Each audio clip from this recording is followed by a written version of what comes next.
Hello, it is Monday, September 28th, 2020. Good to see you. This is now the start of the second 6 weeks, so exciting times moving into the fall part of our school year. October's coming up this week, so hopefully we'll have some cooler weather. Alright, so last week we started talking about nonfiction text features. So I'm going to continue that presentation and discussing those nonfiction text features. And you're going to have a little checkup on this tomorrow on a Google form. But today all you need to do is watch this video with this presentation embedded within it. Pay attention to those text features. If you need to go back and watch last Thursday's instructional video, it has the first part of this presentation. You can watch that again as well. Just click on the date, Thursday, September 24th, and today is Monday, September 28th. Okay, so another text feature is a chart. You've seen charts all over the place. It's a visual that is used to compare and contrast information. This is an example picture of a chart. For example, it has the state here and when it joined the United States here.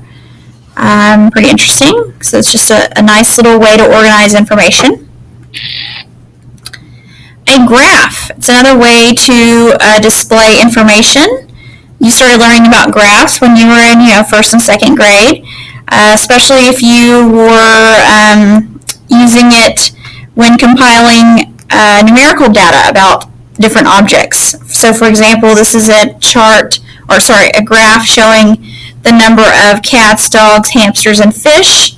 And as you can see, that it's a bar graph, so it goes up to the number of those different items being displayed. Also, there's a pie chart, plot graph, a line graph. Bar graphs are pretty popular, especially in children's nonfiction picture books.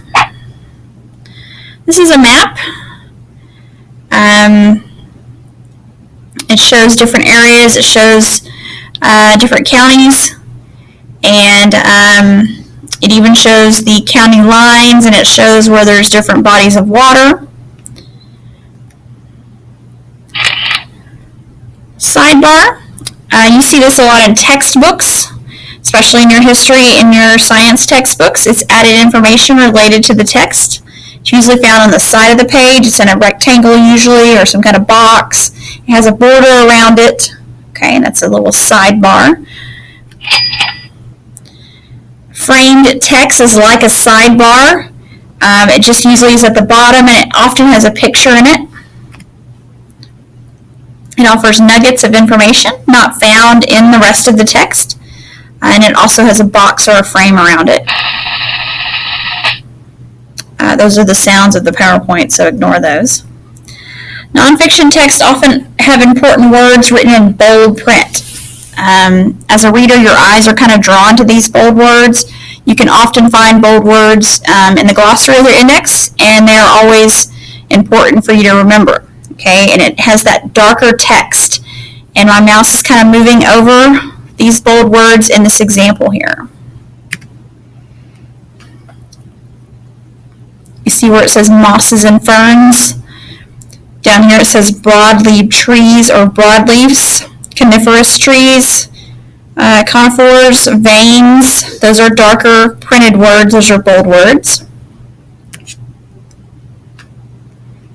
The index, we talked about this last week as well. It's usually found at the back of the book. It has important concepts and ideas. The words are always in alphabetical order with the page numbers of that information next to it. The index helps you as a reader locate information quickly. Yes, you have a table of contents that's at the beginning of the book, but the index also gets you information about specific topics more quickly. Okay. Glossary, we also talked about this last week.